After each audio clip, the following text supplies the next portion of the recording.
Sir full tank. Okay sir. Full tank కొట్టావు కదా? కొట్టాను సార్. ఇందులో ఒక 5 లీటర్లు నమ్మకం కొట్టమ్మా. నమ్మకమా? అదేనండి, నమ్మకం లభించిన రాశారు కదా. ఇచ్చట పెట్రోల్తో పాటు నమ్మకం లభించును. నమ్మకం అంటే ఆ నమ్మకం కాదు సార్, నమ్మకమైన పెట్రోల్ లభించును అని అర్థం. ఆ విషయం మాకు అర్థం కావాలి కదా. నమ్మకం లభించినంటే నమ్మకం కొట్టించుకుందామని వచ్చాను ఇక్కడికి. తీరా ఇక్కడికి వచ్చాను కదా అని పెట్రోల్ కూడా కొట్టించుకున్నాను.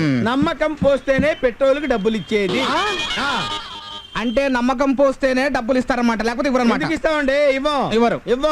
సార్ ఒకసారి రూమ్ లోకి వస్తారా? ఎందుకండి? అంటే నమ్మకం నలుగురు మధ్య ఇస్తే బాగోదు సార్, 4 గోడల మధ్య ఇస్తే బ్రహ్మాండంగా ఉంటుంది. Very good, fantastic.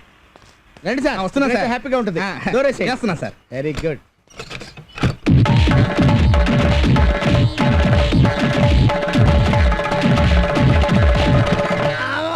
నమ్మకం సరిపోయిందా సార్? లోసుకులు ఎత్తి చూపి బతకాలనుకుంటే నా బతుకే లోసుకైపోయింది.